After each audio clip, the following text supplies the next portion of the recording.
Rohn, que se chamava Emmanuel James Rohn, um conferencista norte-americano já falecido, um dia ele soltou uma frase que deixou muita gente intrigada. Essa frase não tem comprovação científica nenhuma, é uma observação empírica, podemos dizer assim. Porém, Jim Rohn teve muita sabedoria na hora que ele falou a seguinte situação.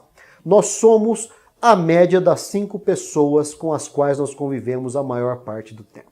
Pare para pensar nisso. E eu faço um convite para você. Vá lá na sua infância e lembre-se de quais eram as 5 pessoas com as quais você passava a maior parte do tempo. Dê o pulo dos anos aí, vá até a sua adolescência e veja quais eram as pessoas com as quais você passou a maior parte do seu tempo. Todas essas pessoas influenciaram a sua forma de pensar naquele momento. Além da carga genética e da carga do macroambiente, você também teve ali a influência desse ambiente formado por essas pessoas que compunham as suas conexões naquela ocasião, as suas relações.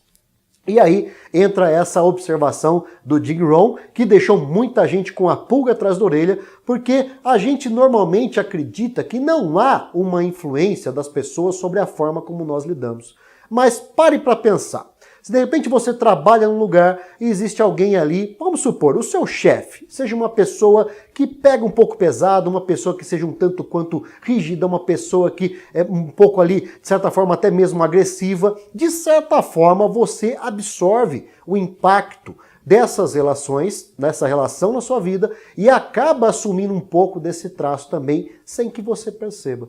É uma coisa intrigante, mas eu comecei a observar dentro desse processo da Revolução do Pouquinho o quanto que isso é verdadeiro, o quanto que Jim Rohn estava cobertíssimo de razão nessa sua observação. E comecei a puxar pela memória e vendo nas diversas fases da minha vida as pessoas que impactaram e as pessoas que a influenciaram de forma até mesmo a mudar a forma como eu agia ou agiria diante das circunstâncias da vida. Então, o grande convite o que é? Uma vez que nós temos consciência disso, de que nós somos a média das 5 pessoas com as quais nós convivemos, o grande desafio da Revolução do Pouquinho aqui, qual que é?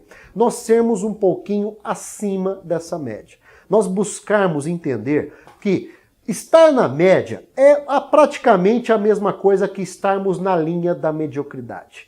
Mediocridade vem de média. E eu acredito que ninguém gosta de ser chamado de medíocre ou de ser avaliado como medíocre. Portanto, entender qual é essa média que compõe a nossa personalidade, que impacta a nossa forma de agir, de pensar, de reagir, de se relacionar com o mundo, uma vez compreendida essa média, uma vez tendo a tomada de consciência dessa média, nós a partir daí temos competência para começar a agir e buscar subir um pouquinho essa média. Estar acima da média é um passo decisivo no processo da sua Revolução do Pouquinho. Numa empresa, por exemplo, quando a gente fala de melhorar a cada dia, estamos entrando no processo de melhoria contínua. O quanto nós temos consciência de trazer para a nossa realidade individual um processo de melhoria contínua que nos faça, uma vez percebida qual que é a média, estar sempre um pouquinho mais, um pouquinho melhor do que essa média que tende a nos puxar muitas vezes para baixo de todas as nossas potencialidades. Superar a si mesmo é o grande desafio. Estar a partir dessa média que você percebe como dessas influências todas e perceber o quanto você pode fazer para melhorar um pouquinho a cada dia é um passo decisivo nessa tomada de crescimento, de resultados, de construção de resultados sustentáveis, resultados exponenciais na sua vida, resultados que vão fazer você efetivamente assumir o controle sobre o seu processo de autoliderança e, consequentemente, de geração de uma motivação muito mais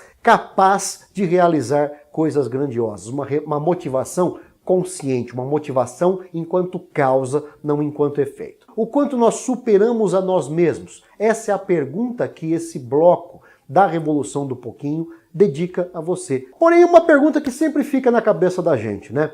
Eu não consigo muitas vezes alterar as pessoas com as quais eu convivo, por uma série de circunstâncias. De repente, um familiar que você convive não é uma pessoa que ajuda a aumentar a sua média.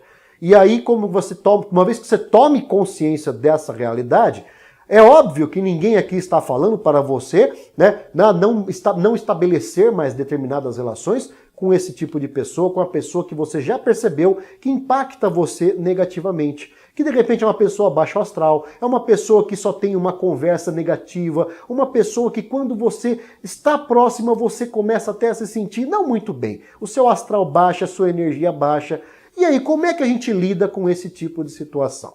Um convite que eu faço a você, e é um pouco aí sustentado no processo de ressignificação da neurociência, da neurolinguística, enfim, um processo que ajuda a gente a estabelecer uma nova relação na forma mental que as relações se processam na vida da gente. Ou seja, se nós não podemos mudar a relação, não podemos mudar as pessoas, podemos mudar a forma como nós nos relacionamos e até onde nós podemos permitir que elas nos impactem.